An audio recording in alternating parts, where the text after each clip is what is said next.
Yes, I slept with him and I regret absolutely nothing, my wife sneered, leaving our anniversary dinner with him while I laughed, knowing tomorrow's delivery would be quite the shock, a moment I'd been planning for ages.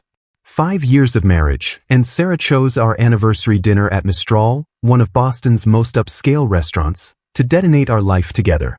I should have been devastated, should have caused a scene, should have done something other than smile calmly and cut another piece of my perfectly prepared salmon while she stood there with Ryan, my business partner, waiting for me to break. "You're not even going to fight for me?" she demanded, her voice carrying across the dining room as other patrons turned to stare. I looked up from my plate, meeting her eyes with the kind of calm that comes from months of preparation. Why would I fight for someone who's already made their choice? "But Sarah, you're going to be very surprised by tomorrow's delivery." Ryan shifted uncomfortably beside her, probably wondering why I wasn't playing the role of the devastated husband he'd expected. "What delivery?" Sarah asked, but I just returned to my dinner, dismissing them both with the indifference of someone who'd been waiting for this exact moment. They left together, Sarah's heels clicking angrily against the marble floor, while I finished my anniversary dinner alone, quietly celebrating the fact that I'd transferred our joint business assets to my personal accounts just hours earlier.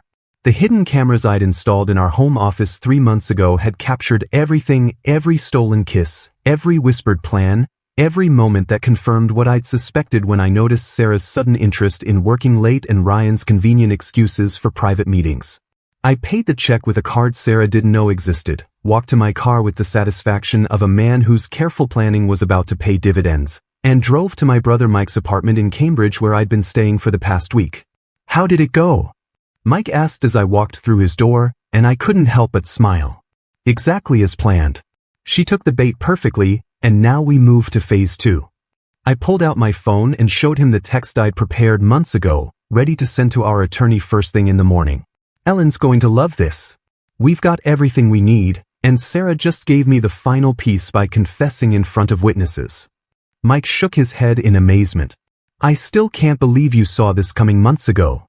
But I had seen it coming, had felt the subtle shifts in her behavior, the way she'd started treating our marriage like a business arrangement she was ready to terminate for a better offer, and I'd responded the only way a marketing consultant knows how, with research, documentation, and a strategy designed to protect my interests when the inevitable happened.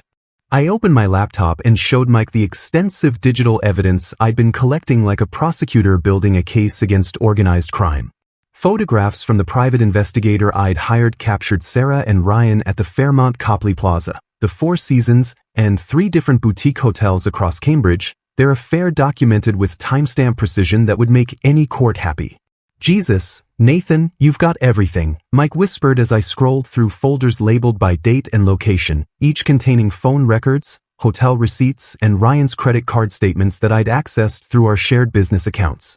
I clicked on another folder, revealing transcripts of conversations I'd recorded using spyware I'd installed on Sarah's phone during one of her long showers, conversations where she and Ryan discussed not just their sexual escapades but their plans to squeeze me out of our marketing consulting firm once they made their relationship public.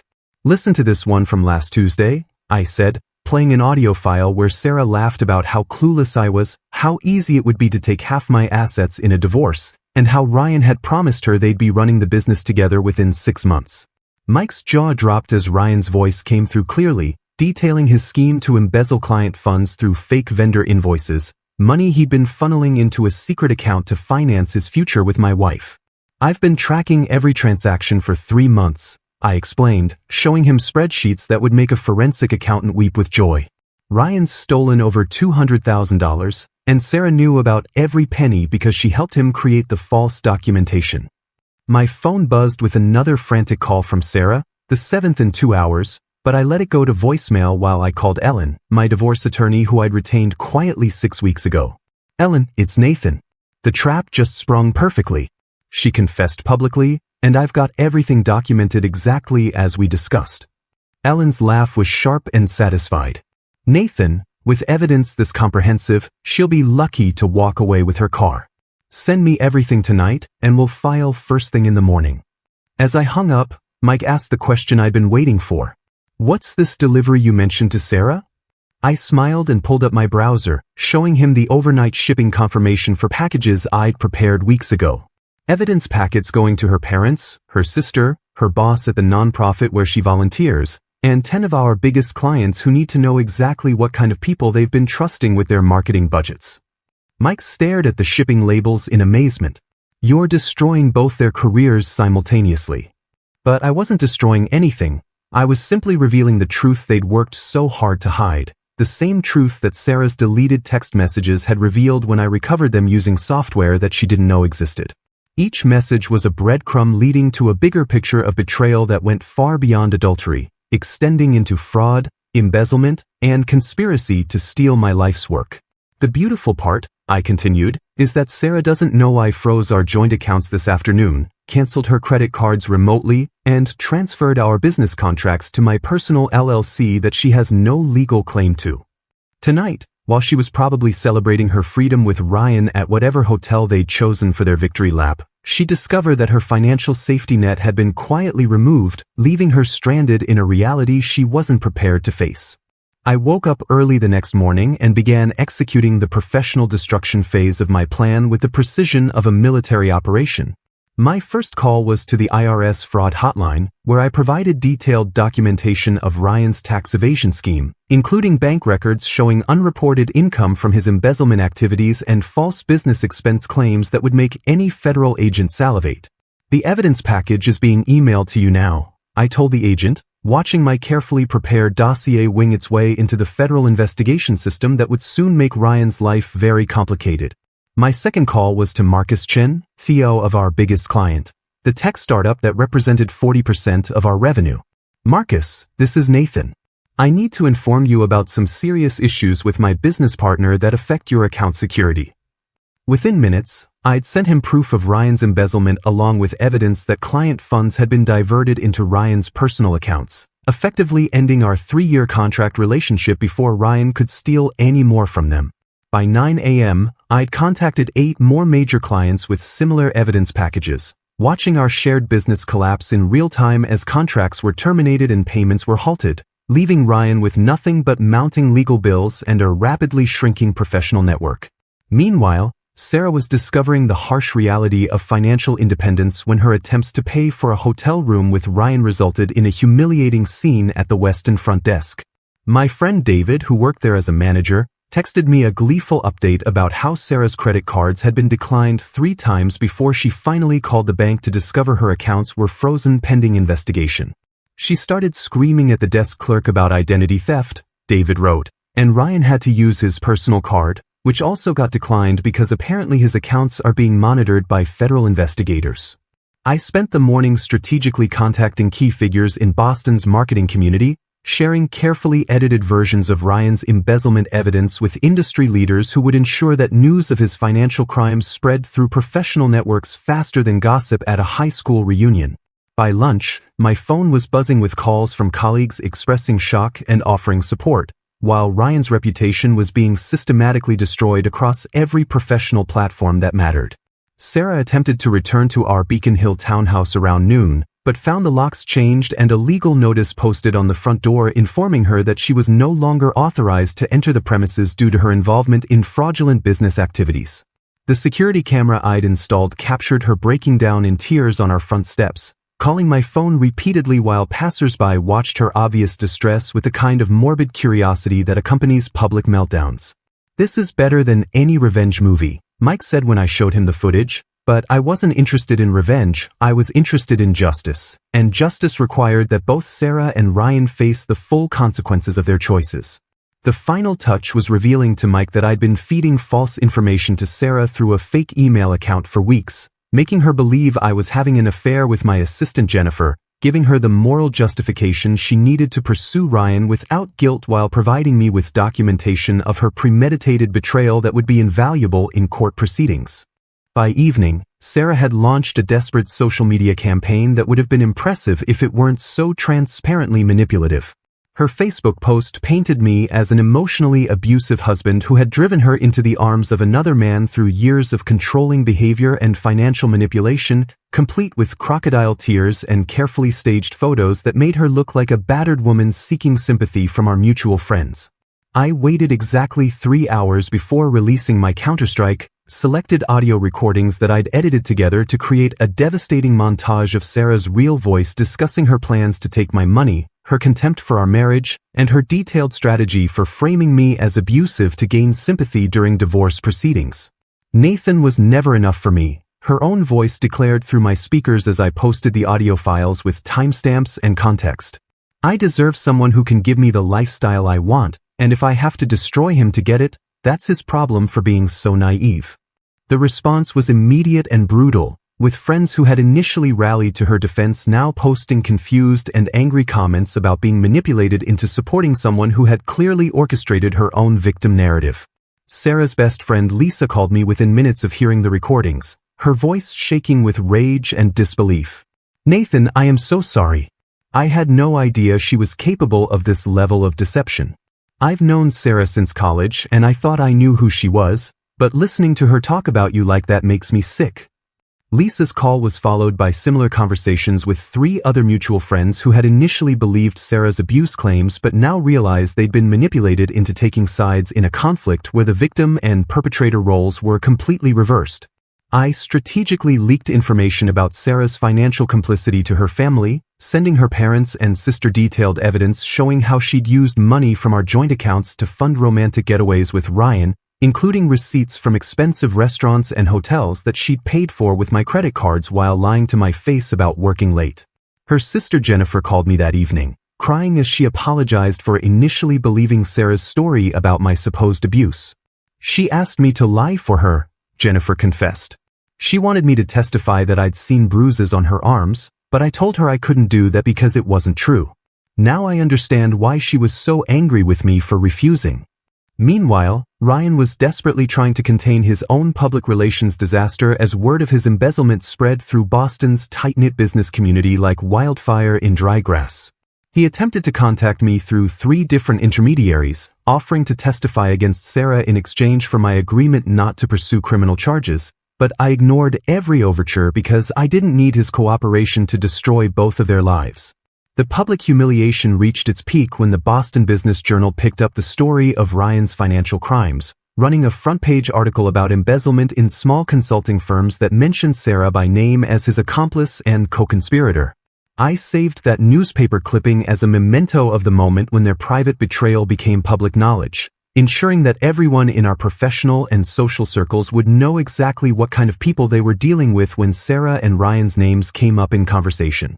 Sarah's desperate attempt to fight back came 3 weeks later when she hired Thomas Bradley, one of Boston's most aggressive divorce attorneys, and threatened to claim half of my business assets based on her contributions to our marriage and partnership. I almost laughed when Ellen forwarded me the legal threat, because Sarah had no idea that I'd transferred majority ownership of our consulting firm to an LLC that I'd established with Mike as co-owner 2 months earlier, effectively protecting my business interests from any divorce settlement claims she might make. "Your client appears to be operating under several misconceptions about her legal position," Ellen wrote back to Bradley, attaching documentation that showed Sarah actually owed me money due to her documented involvement in Ryan's embezzlement scheme and her use of marital funds to finance her affair. The look on Sarah's face when she discovered her financial reality during our courthouse confrontation was worth every sleepless night I'd spent planning this moment. "You can't just take everything away from me," she screamed in the hallway outside Ellen's office, her composed mask finally slipping completely as the magnitude of her situation became clear.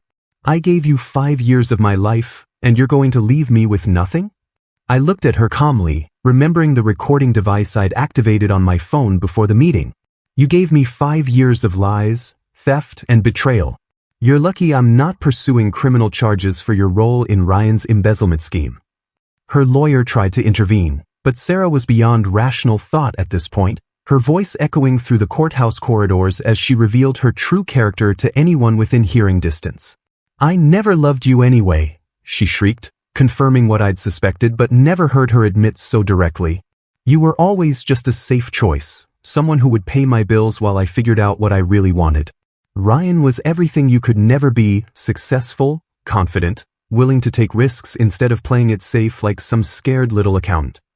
The irony of her calling me scared while she faced potential criminal charges for financial fraud wasn't lost on me, and I made sure to capture every word of her meltdown for future reference. Ellen handed Sarah's attorney a settlement offer that was more generous than she deserved. She could walk away with her personal possessions and no criminal charges filed against her, provided she signed divorce papers that gave her no claim to my business assets or future earnings.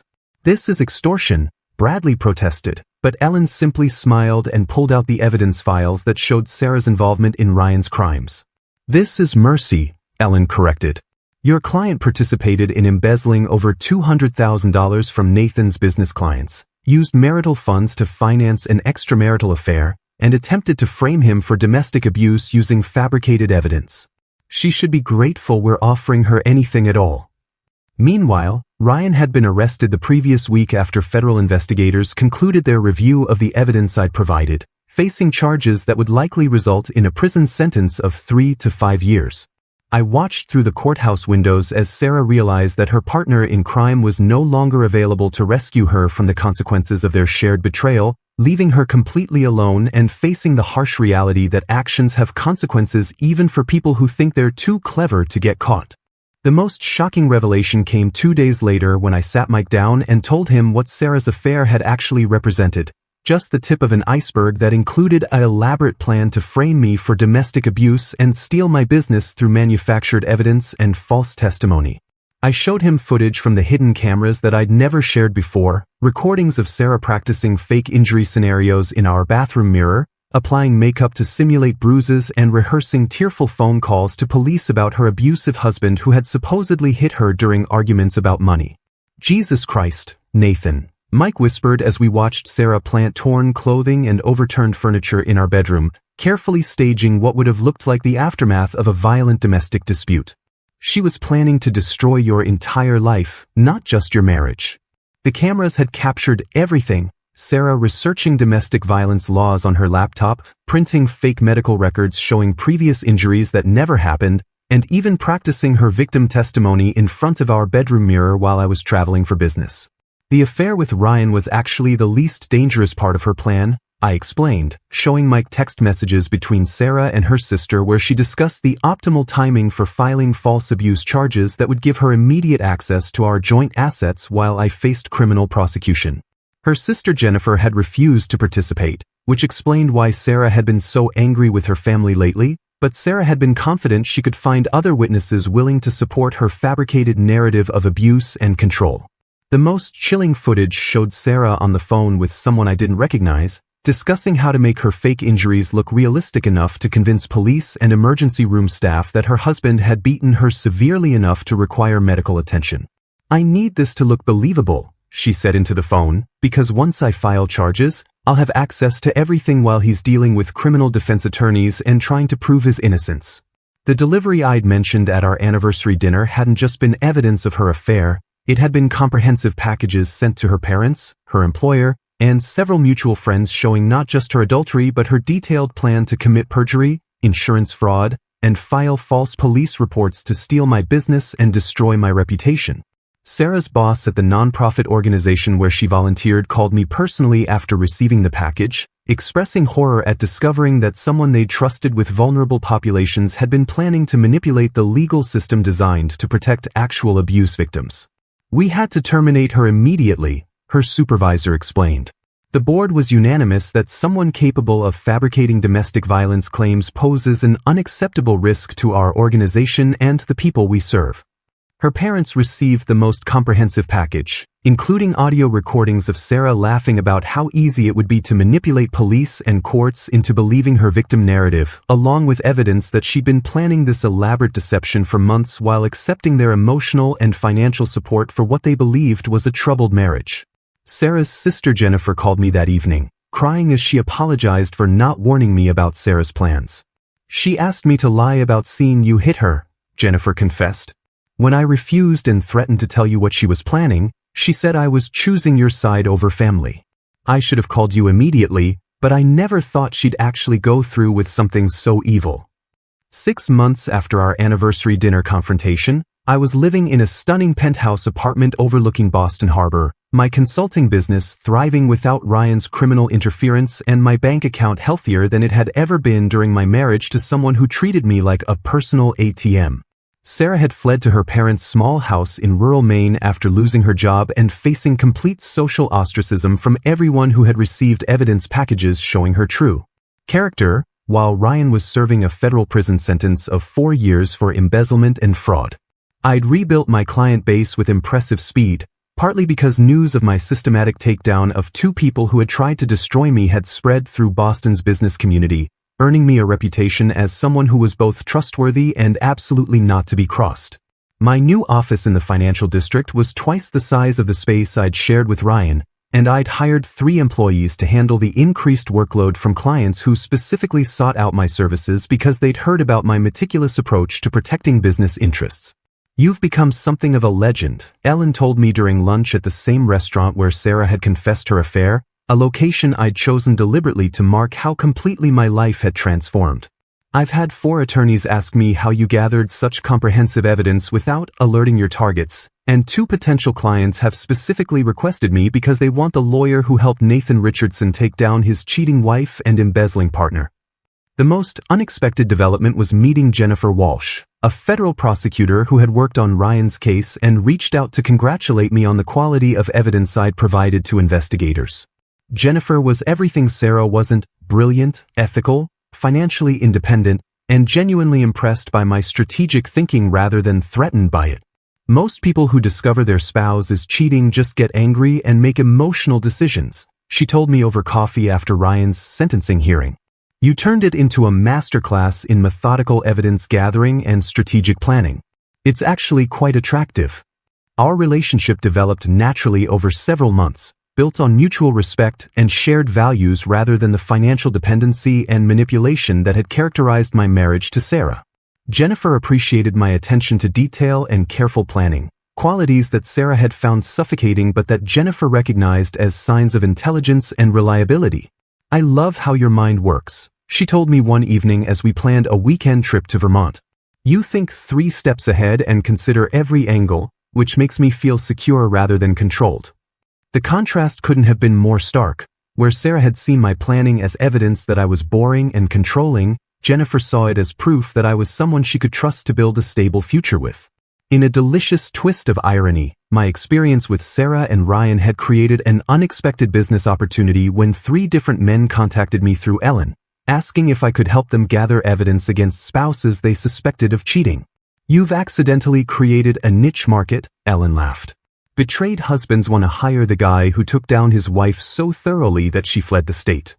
I was considering whether to formalize this side business when Sarah made her final, desperate attempt to re-enter my life through a message sent via Jennifer's office, probably hoping to circumvent the block side placed on all my personal communication channels. "Tell Nathan I was wrong about everything," the message read. "I know I don't deserve forgiveness, but I need him to know that losing him was the biggest mistake of my life. Ryan never cared about me the way Nathan did, and I threw away the only real love I've ever known."